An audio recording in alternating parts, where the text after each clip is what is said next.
Découvrez un résumé de l'actualité macroéconomique de la semaine et les principaux éléments à suivre sur les marchés au cours des prochains jours avec Alexandre Baradez, chef analyste chez IG.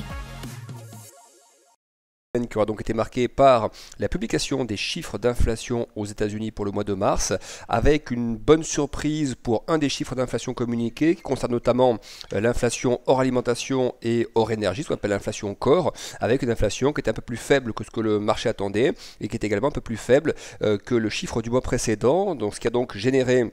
une petite détente au niveau de la courbe de taux. Alors on rappelle c'est quoi la courbe de taux, hein, c'est des taux courts, des taux moyens, des taux longs, c'est-à-dire les différentes maturités des taux américains, des taux 1 mois, 3 mois, 6 mois, etc. Et le fait d'avoir une inflation qui se détend un petit peu sur la partie hors alimentation, hors énergie, d'une donnée mensuelle, donc hein, même si en annuel ça progresse toujours un tout petit peu, sur la partie corps on a en mensuel un schéma qui était plutôt satisfaisant de ce côté-là, eh bien on a une réaction de la courbe de taux qui s'est un petit peu, on va dire, repentifié, c'est-à-dire qu'on avait des inversions de courbe de taux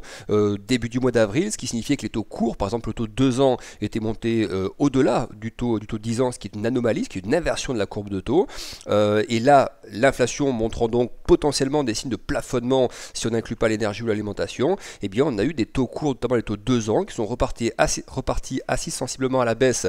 cette semaine. Et alors que les taux 10 ans, eux, ont continué à se maintenir, voire à progresser un petit peu. Et donc on a assisté à une petite repentification de la courbe de taux, ce qui a traduit donc peut-être le fait que le marché commence de manière très légère pour l'instant, mais à anticiper que nous puissions arriver sur un début de pic inflation. On a quand même vu que sur les données du mois de mars, hein, pour l'inflation aux États-Unis, c'est surtout la question de l'énergie qui a beaucoup contribué à ce chiffre d'inflation. Si on regarde les données mensuelles, on avait un chiffre à 1,2% pour le mois de mars, en incluant tout, hein, donc toute la partie de l'inflation large, hein, la mesure large de l'inflation, et là-dedans vous aviez à peu près 2/3 de cette inflation qui était constituée par les prix de l'énergie. Donc on voit bien qu'il y a un problème d'inflation aux États-Unis qui n'est pas que lié à l'énergie, mais sur le mois de mars en tout cas, le plus gros contributeur a été l'énergie. Donc ça c'est un élément qu'on va surveiller donc toujours, et quand on parle de l'énergie, donc on regarde les cours, où est le prix du gaz, où est le prix où sont les cours, hein, du gaz naturel, du pétrole WTI par exemple, et on voit que on a des prix qui s'étaient un petit peu détendus il y a quelques jours. On était retombé en dessous des $100 le baril, hein, aux États-Unis. On rappelle qu'on était monté à 130, hein, au pic de stress par rapport à la crise géopolitique, notamment donc la crise ukrainienne, où on était monté à plus de $130. On est retombé il y a quelques jours aux alentours de 93-94 $. Et là, au moment où on se parle, on a un baril qui est revenu, hein, au-delà des $100, 102, $103. Donc on a toujours une énergie qui reste tendue, mais si on regarde quand même par rapport à des cours que nous avions il y a 2 ou 3 semaines, on est quand même sur des niveaux un petit peu inférieur, et donc si la situation devait rester en l'état, ça voudrait dire qu'effectivement on commencerait à avoir des chiffres d'inflation pour les mois suivants qui se tasseraient un petit peu, même si l'inflation, effectivement, on regarde l'ensemble du prix des matières premières, hein, comme contributeur à cette inflation, et puis d'autres facteurs, hein, notamment. Donc ça c'est la principale nouvelle cette semaine, peut-être un début de formation de sommet sur l'inflation aux États-Unis, notamment, et ça a été deux membres de la Fed, hein, donc de la Banque centrale américaine, sont allés également dans ce sens-là en termes de déclaration, indiquant qu'on avait peut-être effectivement commencé à atteindre ce pic inflation. Autre déclaration importante de la semaine, c'est la réunion de la Banque centrale européenne, avec donc des déclarations de Christine Lagarde qui vont dans le sens d'une souplesse, hein. On a vraiment vu ça aujourd'hui au niveau du discours de la Banque centrale européenne, une souplesse relativement, enfin, en tout cas annoncé déjà dans le communiqué, la volonté d'avoir une approche qui soit la plus pragmatique, la plus réactive possible par rapport à la situation actuelle, mais qui soit data dépendante, hein, qui dépende vraiment des données économiques que nous recevons, que la zone euro perçoit, et la politique monétaire qui va s'ajuster par rapport à ça.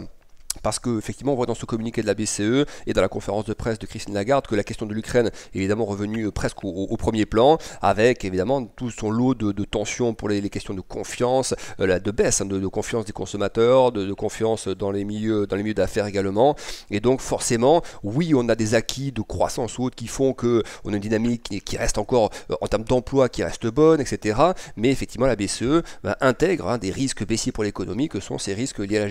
à la géopolitique, également les risques liés aux questions de logistique en Chine notamment, avec ces nouveaux confinements depuis quelques semaines qui pénalisent évidemment toute la chaîne logistique et donc créent des risques de pénurie encore et des risques inflationnistes. Donc une approche qui est quand même assez équilibrée de la part de la Banque Centrale Européenne. On voit bien que oui, il y a une nécessité d'aller un peu plus loin sur les taux. On le voit d'ailleurs, les anticipations d'inflation à moyen terme en zone euro sont remontées aux alentours de 2,3-2,4%. Donc on s'éloigne progressivement des 2%. Là on parle bien des anticipations d'inflation moyen terme, pas de l'inflation court terme. Et donc ça veut dire que la BCE voit ces anticipations qui dérivent vers le nord. Et donc son objectif c'est quand même de les ramener vers le 2%. Déjà d'influencer l'inflation à court terme, mais aussi de ramener le sentiment inflationniste, les anticipations d'inflation sur des niveaux plus proches de 2%. Donc on n'évitera pas une phase de normalisation de la Banque Centrale Européenne,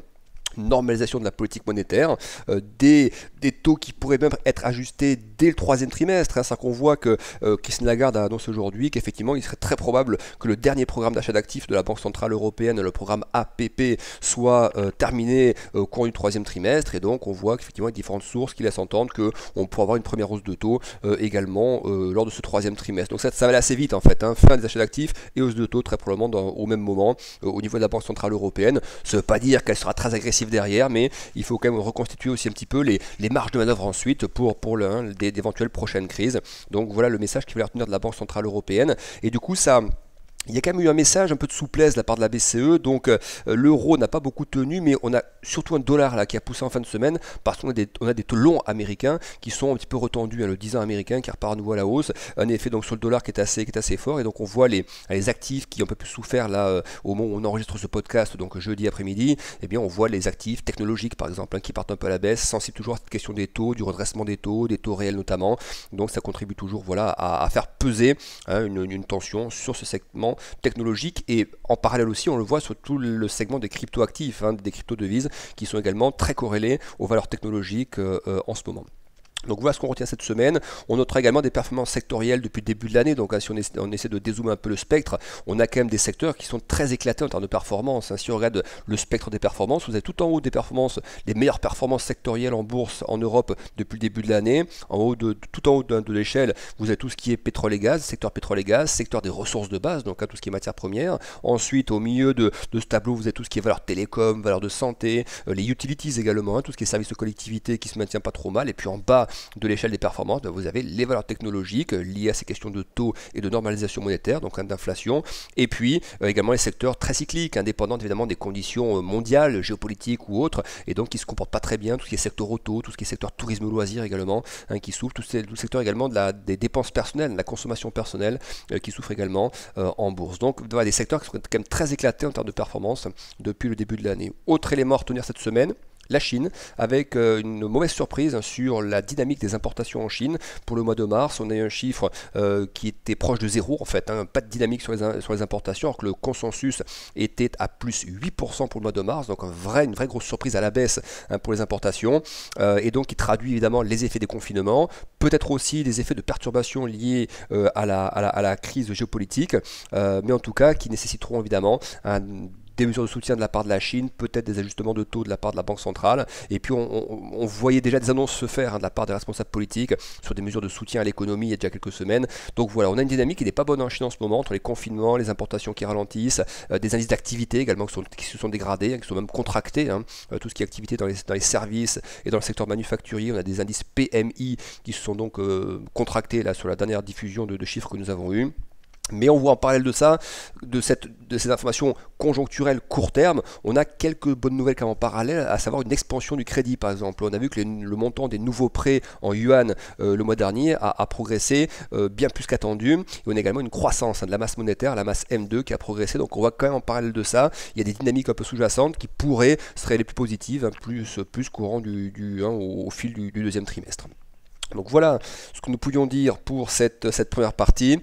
Sur le front géopolitique, malheureusement pas de grosses avancées sur le front diplomatique, plutôt l'inverse. On a des déclarations qui semblent toutes pointées vers un repositionnement d'une situation militaire sur le terrain qui va aller vers un affrontement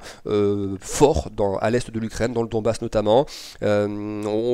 assez peu de déclarations diplomatiques allant dans le sens d'une détente. On a cette déclaration de Vladimir Poutine en début de semaine indiquant qu'en gros les négociations étaient dans une impasse. C'était un petit peu corrigé par la partie ukrainienne qui dit qu'il y a toujours des négociations qui s'opèrent, mais qu'effectivement la situation fait que c'est des négociations qui ont beaucoup de mal à avancer, et donc on a quand même plutôt l'impression qu'il y aura d'abord malheureusement une poussée militaire supplémentaire, un affrontement supplémentaire avant d'arriver, espérons-le dans quelques temps, à un cessez-le-feu. Donc voilà ce qu'on peut dire pour le résumé de la semaine. La semaine prochaine, une semaine un peu plus légère, un certain jour étant férié la semaine prochaine. Donc nous aurons évidemment en fin de semaine prochaine donc l'élection présidentielle qui va potentiellement continuer à réajuster un petit peu les niveaux de spread de taux en zone euro entre les différents taux souverains, France, Allemagne, Italie, donc à surveiller. Les niveaux de l'euro aussi, l'euro par rapport au dollar, toujours sous pression, on le voit encore aujourd'hui. Il y a des effets effectivement liés au différentiel d'inflation, de politique monétaire, de crise géopolitique, et peut-être un petit effet aussi électoral qui pèse un petit peu dans cette perception du niveau de l'euro. On aura donc en début de semaine prochaine 3 données sur la Chine, tout ce qui est vente au détail, production industrielle et investissement. Donc un de données plutôt sur la Chine lundi, même si certains marchés seront limités. Mardi, on aura des chiffres sur l'immobilier américain, tout ce qui est permis de construire et mise en chantier. Mercredi, il sera autour du climat des affaires en Allemagne d'être communiqué, donc l'indice IFO. On aura également l'après-midi les ventes de logements existants aux États-Unis. Donc une semaine prochaine très axée sur l'immobilier où on verra justement les effets des remontées de taux. Attention, ça il faut bien l'avoir en tête. Le taux 30 ans de crédit aux États-Unis, le taux de crédit hypothécaire à 30 ans aux États-Unis a dépassé les 5% récemment, alors qu'il était encore à un peu plus de 2% il y a quelques mois. Donc on a une vraie grosse progression des taux de crédit aux États-Unis, et forcément ça va probablement se ressentir sur les chiffres immobiliers que nous aurons notamment la semaine prochaine. Mais ce qui n'est pas une chose non voulue par la Fed. La Fed, probablement dans cette rhétorique qui a fait remonter les taux de manière assez forte, je ne dis pas l'action concrète de la Fed, elle n'a remonté qu'une fois ces taux, mais toute la rhétorique qui est venue en amont dès la fin de l'année dernière, puis plus fortement en janvier-février, eh bien ça a eu pour conséquence déjà de créer des mouvements de marché assez forts, des redressements de taux assez forts, et donc forcément des impacts à attendre sur le marché immobilier, mais de quoi détendre un peu ce marché aussi, qui était peut-être un peu chaud, pas forcément en surchauffe, mais avec quand même des signaux de tension, de prix ou autres assez forts. Donc voilà, probablement des chiffres un peu plus calmes, un peu plus détendus la semaine prochaine. Nous aurons jeudi ensuite la confiance des consommateurs en zone euro, donc évidemment à surveiller dans ce contexte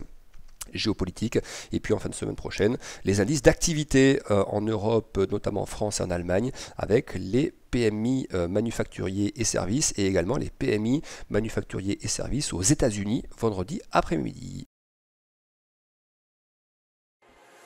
Encore merci de nous avoir écoutés. Bon trade et bon week-end avec IG.